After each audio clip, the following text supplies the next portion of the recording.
What's up, guys? It's MANES back again with the Azura Media Club, home of the Bad Girl Coven. I'm your Coven leader, Emily, and today we're talking about Magic Knight Rayearth for the Sega Saturn. Well known as one of the rarest, quote-unquote, maybe rarest? I don't know. I'm sure there's a lot rarer Sega Saturn games, but it's definitely one of the more expensive Sega Saturn games. Nothing new with that system. Everything's expensive on that system, but the Sega Saturn's a system I really like. I got my Sega Saturn for 30 bucks back in the day, like, I don't know, probably like 10 years ago or something. And not only did I get a system and controllers and stuff, I got it at this place called Disc Replay that we have here. They used to have, like, phenomenal prices. I got most of my NES collection through them. I also got this thing. It's actually this, like, cartridge that's basically like, what's it called? Like, it's like a cheat device, right? Like, but it's also like a memory card. It basically is like a primitive hard drive. This thing holds like a billion, like, not really like that many, but like so many, thousands of Sega Saturn, like, saves, and you can use it for cheats and stuff. I find that it, like, the games don't always work when it's in there, so, like, I had to take it out to play this one, for instance, but sometimes they do. That's more of a this thing issue, I feel like. And the Sega Saturn just kind of finicky to begin with. But, yeah, I got my Sega Saturn and this for like $30 back in the day. Which this thing alone was worth like 60 at the time, or whatever. Actually, that's a good point. I should look into selling some of these, because, I have an extra one. I bought another one, too, at Disc Replay. It was just sitting on a cart, like, of stuff that somebody was putting out, and I'd seen it, like, was sitting on this cart, or, like, it was, like, ready to be thrown out onto the floor for, like, months and months, and it was $3, so I'm like, fuck yeah. And then I bought a Vita TV, well after it was expensive, for $20, because they'd forgotten to change the price, to a higher price, or didn't know that it was actually finally expensive, and that was, like, only a few years ago. That was, like, maybe 4 years ago or something. Maybe 5, but, like, it was expensive at the time, and I remember, like, the $20, $30, $40, whatever it was, I think it was, like, only 20 bucks. That was the price that they had it for in, like, 2014 or 15 or whatever, maybe 2016, when they were, like, blowing them out, you know, so, you know, somewhat amount of years later. Anyway, I get a lot of good deals, or got a lot of good deals back in the day at Disc Replay. Guy who used to work there, I first met him by talking about this Sega Saturn stuff, and I don't talk to him anymore, and I don't know, he never got back to me at a certain point when I was in college, like 10 years ago or whatever, so, but you know, anyway, we're not even talking about that. I am talking about that for some reason, but we're talking about Magic Knight Rayearth. Like, my point of all of that was, I love this Sega Saturn. It's this weird, unique little console that has these games that are all trapped on it, like Magic Knight Rayearth, Panzer Dragoon Saga, the original House of the Dead that they don't have any of their ports of. As far as I know, I mean, maybe they finally fixed that one, but this is the reason why they can't re-release these games and why they're still so fucking expensive for the moment, is, like, just because of how they are on Sega Saturn or whatever, they, like, lost the source code for all of these games, and they can't, like, reproduce them, and, like, Sega Saturn emulation is, like notoriously finicky and difficult and, like, a piece of shit, you know, basically, so, I used to be really into the Sega Saturn. I love the Sega Saturn. I sold a bunch of them, but I have, like 30 or so games, like, just sitting over there for the Sega Saturn. I mean, including with what's in my backlog, I suppose. And I have Panzer Dragoon Saga. That's another one I want to do soon. You know, I'm probably going to do a game in between, maybe another Persona game or something. Like, I was thinking about maybe 3. And not even 3 Reload. I was thinking about doing Portable, because I've never done the FemC, like, path on that.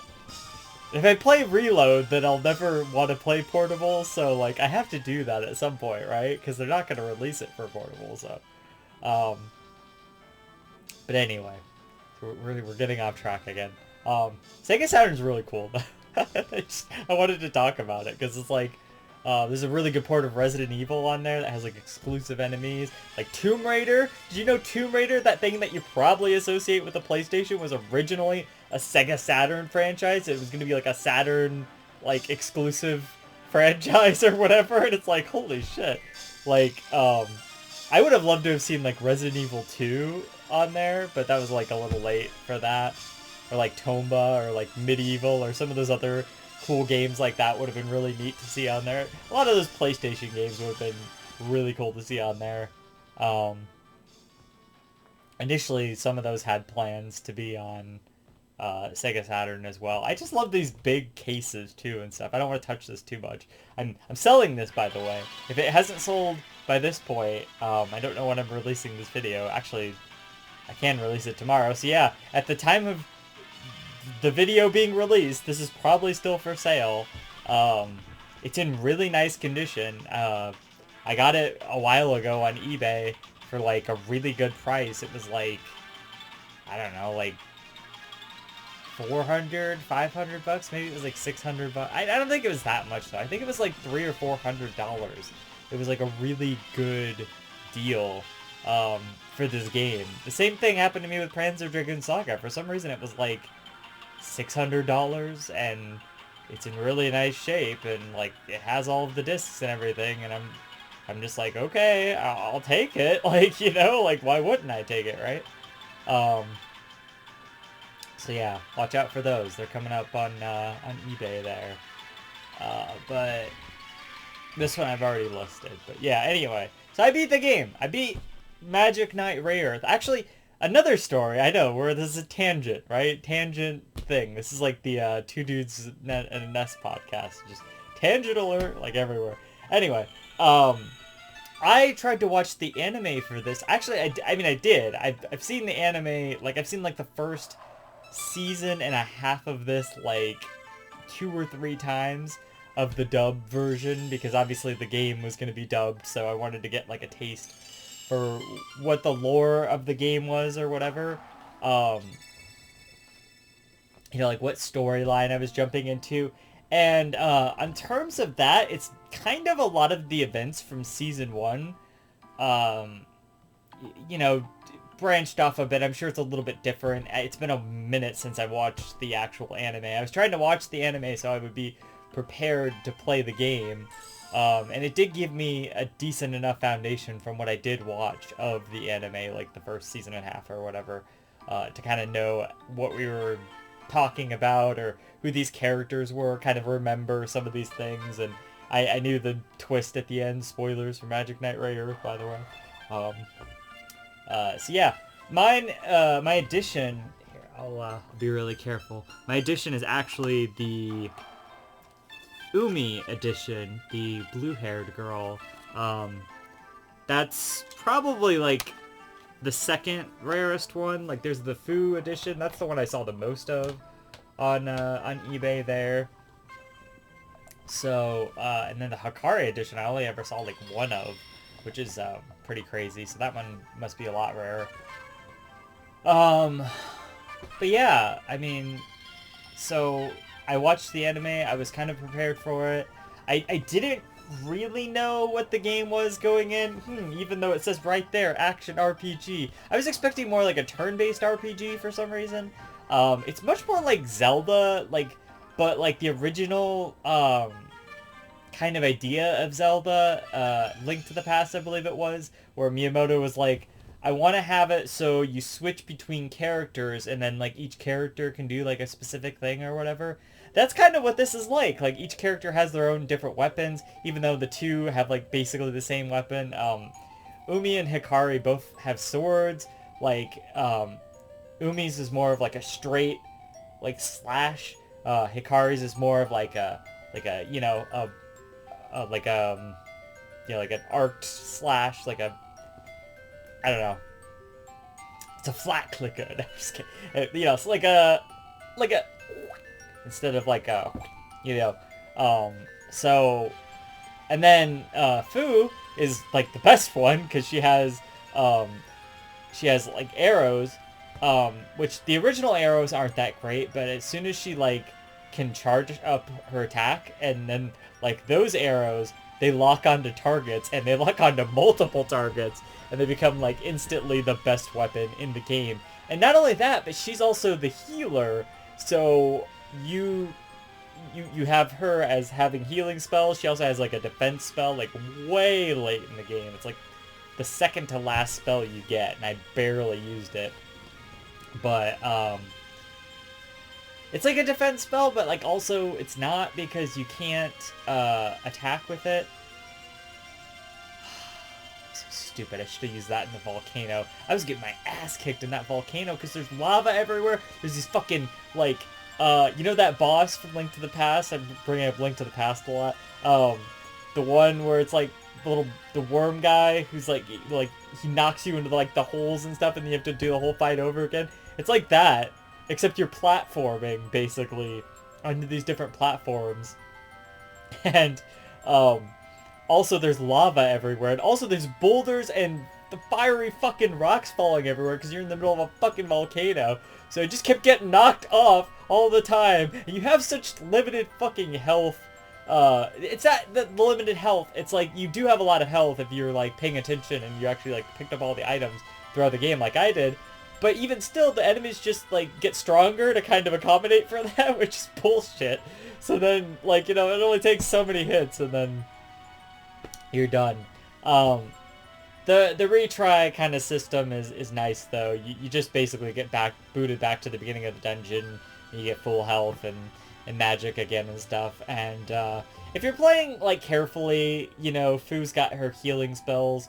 It's just it's so easy to get a character dead, and then you can't use the healing spell, and then you have to use the potion, which is like expensive. You have I mean, you can pick them up in the dungeons too, but you have like these gems that you get from enemies, right? And you can pick them up in chests and stuff too.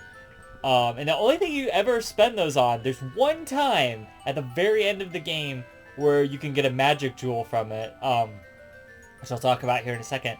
But all the only other thing you spend those on is potions, like a health potion or a magic potion. So the magic potion just refills every character's magic, and the health potion can actually revive dead characters and refill all health. So that's nice. There's also these like fountains that are usually like at the end of each dungeon, like right before the boss, to like heal you up and stuff. So that's nice, and those are in all the towns too. So there's that, and you keep finding these abilities. They're mirrors. They're kind of in the dungeons too. There's like some ultimate kind of attacks, like big bombastic like attacks, and then there's just like some abilities too, and that kind of thing. And you also use those to do a little bit of puzzle solving. And you have some abilities too, like they teach you how to swim at one point, so you can like go on water and stuff, whereas previously it hurt you. And you learn how to like dash into boulders and stuff, so you can like clear paths that way. There's a lot of different ways to solve certain things. And there's like, okay, so that dash ability too is like, you haven't been able to dash in the game unless you have like a stretch to kind of get going or whatever.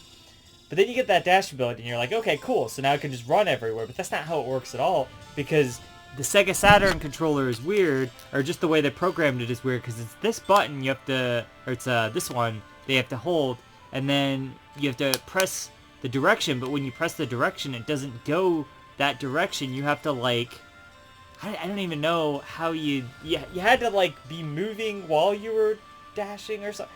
I don't know. It's, you know, and then it's like, the D-pad is fine, but I wish I could have used the bigger controller with like the analog stick thing. I kind of, you know, obviously I prefer the PlayStation 1 and stuff, but you know, they couldn't really get around that, copyrights and everything. But I don't mind the controller. Use these shoulder buttons to switch between the characters, which is kind of nice. Like every button on here has a function. This sends you to the world map when you're in towns and stuff, and then this lets you cycle through your abilities. This one's jump, this one is to use your magic ability, and then this one is attack. So, I mean, it works well enough. And it's not only, okay, so like the enemies are kind of deadly sometimes. That's the only thing that sucks, is like the game is, it's not hard, but it is, hard in the sense that you can only take so many hits, and that's if you've been collecting all the stuff along the way. So there's these, heart jewels, and then there's these magic jewels, and they can just kind of be anywhere. The only place things are never at is inside houses. The only thing that's inside a house, for the most part, that I can think of, I don't think you ever get anything inside of a house. The only thing that's inside of, like, buildings is NPCs that you have to talk to kind of progress the plot. Maybe you get some plot items inside houses or something. I don't know. But anyway.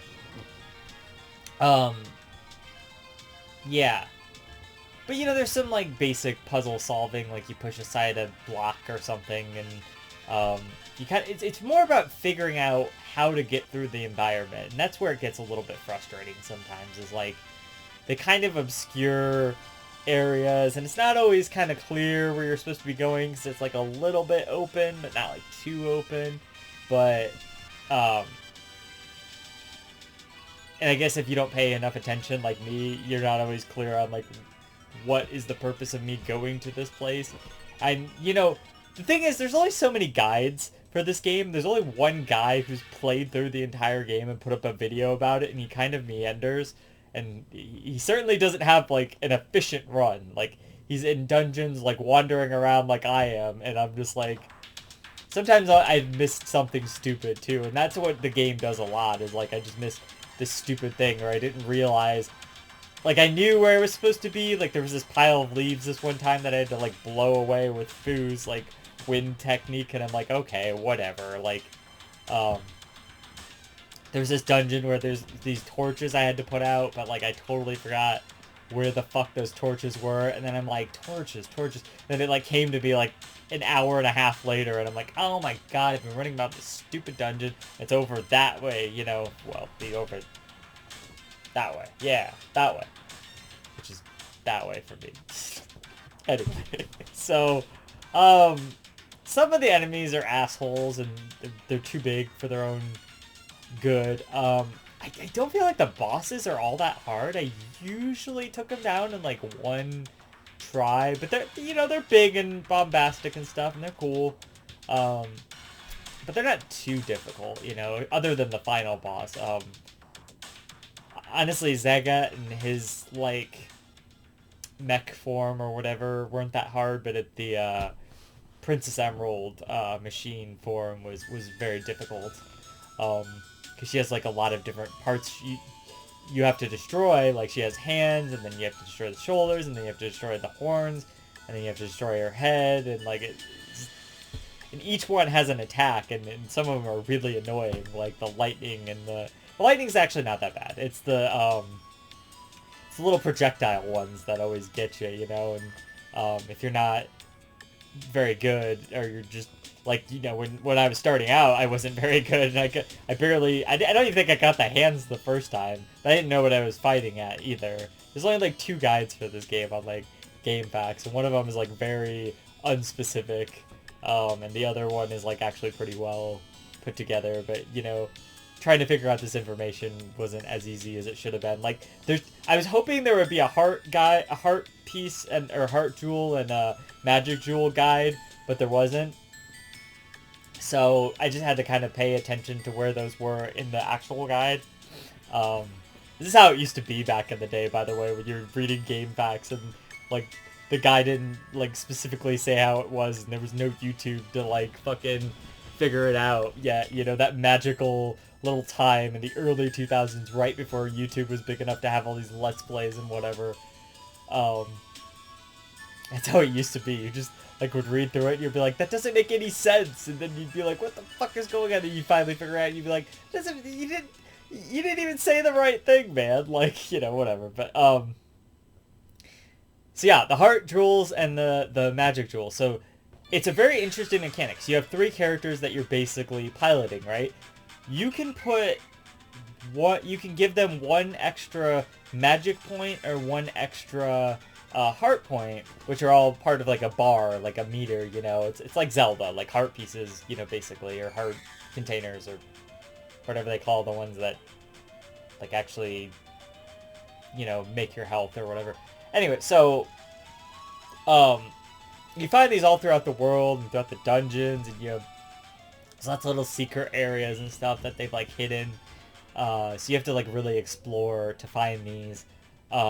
But you can give them to any of your characters, and that person will like level up in terms, not like level up, but you know, there's no levels. I mean, there are, but they don't mean anything really. They'll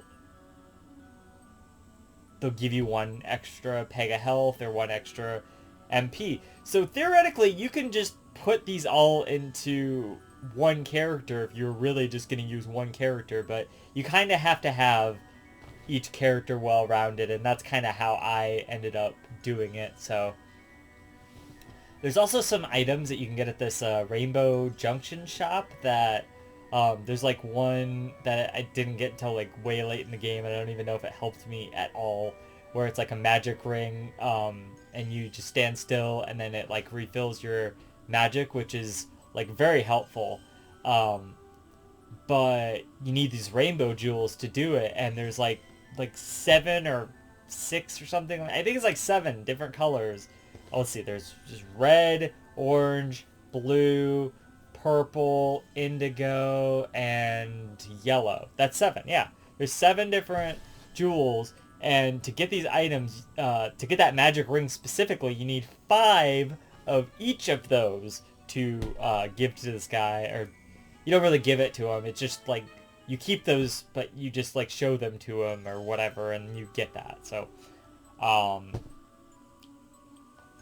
there's like a book or something if you get all of them, and then that like opens up some extras on like the main screen, which I just didn't care enough to, like, I couldn't find like the last 2, so I just said fuck it, and I just was done, and I knew I was gonna be getting rid of this game anyway, so what was the point of having it there for like a new game plus sort of scenario? I don't really need that, you know, whatever. And if I do, I'll have my save file there to kind of to go with anyway, so no big deal. So yeah. What else? Let's see. There's a lot of FMV in this game, a lot of cutscenes that are like anime looking. You know, they look like they're out of the show, and I'm sure a lot of them were from the show. The voice acting is 90s dub voice acting. You know, it's certainly just like it is in the show, and it's not horrible, but it's not great. You know what I mean? Like, it's fine for what it is, and it's all right. You know, for sure. I do like each of the characters. They each have like a guy character that like basically is going after them, and they kind of help throughout the story or whatever. So that's cool, I guess. There's a bunch of villains that are after you, and they're all under the rule of this Sega guy who is really just trying to help the princess's intentions, but like the princess basically, so like spoilers, all right, yeah. So the princess was like in love with this Sega guy, and she's like keeping the world together, I guess. So like if her attention is on him, then like the world falls apart or something. But you end up killing her in the end, so like I don't know how that works, but okay, you know, whatever. I think they explained that in season 2, but I can't remember for the life of me. And then you get these like giant mech robot things. They're like the machines, they call them, and they're all like they start as like animals that you like fight as boss fights, and then you just like you get these giant mech things, and then at the end there you can like switch through them at the Zegot when you're fighting the machine one, and they'll have like different attacks and stuff, and then they all combine together to fight at the end there to fight Princess Emerald. So that's pretty cool. Like that kind of stuff is cool in the game, for sure. It's just kind of a frustrating game sometimes, especially when you're like looking for something and the information that you have on your guide is like very unspecific, which, you know, like I said, there's only like 2 guides for it, so it's like either I'm gonna waste my time like reading this guy. Even when I read the guide, I can't like fucking figure out like, okay, where is that relative to me? The guy's like, go south, west, south, north. You know, it's like you get lost pretty easily. But I mean, it's not like too open of a game, but you know, it's like there's enough secrets. It's like, and there's enough hidden stuff to kind of, you know, make it a little more difficult. So yeah. What else?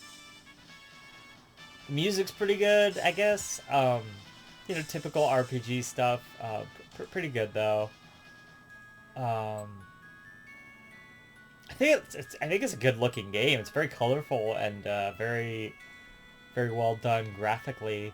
It's kind of a chibi art style, which is nice. It looks really good. I feel like there's a lot of variety in the towns. There's like an ocean town. There's like a town that was set on fire. There's like a mountain, like wintry sort of town. There's like a regular town. Like, I don't know. There's a bunch of different. There's a good amount of variety. It's only like a 12 to 15-hour game, let's say. So it's, you know, it's not terribly crazy long or whatever, which is kind of nice. I mean, I prefer that in my RPGs unless it's like Persona 4 or something, and then I just want it to like, you know, even that is at a good rate of like 60 hours, and you're not going to spend much more than 60 hours unless you're like really taking your time, which, like, you know, I mean, for me, I'm experienced now, but like even the first time I played Persona 4, I didn't spend more than 60. It was 60 something hours, like, was exactly the number.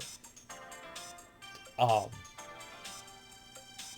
yeah, anyway, I like this game. I think it's a good game for the Sega Saturn. It's a little bit difficult. Maybe not even difficult. It's not difficult. What it is it's bullshit sometimes. You know, it's got like some frustrating moments at times, and some of that is to do with platforming segments where you're falling off into the void. You know, and you're falling into a bottomless hole, and then enemies keep knocking you everywhere. So there's just some unfair stuff like that, but. You know, there's always usually a solution to that, you know, do like an ultimate attack or whatever, but I was trying to be conservative with like magic power most of the time, so I don't know, that's probably not me. The enemies do drop like magic and health and stuff, and usually magic, so I mean, I should have probably used my magic more. I don't know. It's just, it goes so fast, and the enemies are fast, and like you have to really be like on your game sometimes, and like paying attention. Not that I wasn't, but you know, it's just... There's a lot that can hurt you in this game, let's put it that way. And it's not always obvious what you need to be doing, so you might get a little bit lost. But overall, it's good. I mean, the storyline is pretty much what the anime was, so it's faithful to that. If you're a fan of the anime, I would recommend. For the price tag, is it worth it? Obviously not, but I don't know if you have a friend who has it, or if you just have it and you're like looking to sell it like me. Definitely play it before you sell it. It's a good game, for sure. Or if we figure out Saturn emulation, if they figured that out, it's definitely worth investing some time into if you get the chance that way. But yeah, it's a really good game for Sega Saturn. It's like a hidden gem, you know? Like, I don't know if it's a hidden gem anymore, but it's underrated, I guess, probably, right? I feel like a lot of people talk about it, though, so maybe not. But not a lot of people get the chance to play it because it's so expensive, so... it gets my double thumbs up, you know? It's like probably like an 8.7 out of 10 or something. Maybe an 8.6, I don't know. Like a mid-8, yeah. It's, you know, pretty good. Is it my favorite game of all time or anything? No, it's not even my favorite Sega Saturn game, which would probably be... I don't know. Hard to say. I don't even remember. Like, I'd have to look... Oh, I guess D. D's a pretty good Sega Saturn game. I mean, I know that was on PlayStation and stuff as well, but that's probably a favorite of mine. I like Knights a lot. The Resident Evil port was good, like I said. There's some good games on there. Anyway, so yeah, Magic Knight Rayearth, fun game, good visuals, good color, good, looks good. I mean, I'm using it through the Frame Meister, and I've got RGB and stuff, so there's that. But I mean, like, I made it look good, So like, gameplay's really good, other than some frustrating moments. And it's just like a fun action RPG overall, Zelda-esque, I guess, but it's a little bit different than Zelda. It's not like you get items and stuff. It's just like you and your characters. But you get like spells and stuff that like kind of add to the puzzles and whatnot. There's like dungeons and stuff. So yeah, like, it's good. It's a good game.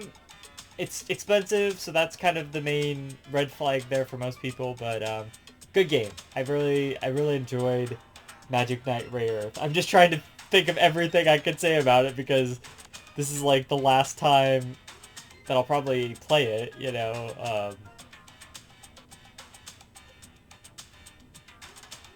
don't know. I think I got everything as far as I can think of.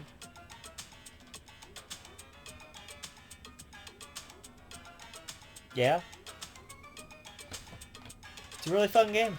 I would recommend. So, that's it. Until next time, keep it classic. Stick around for more reviews, underrated games.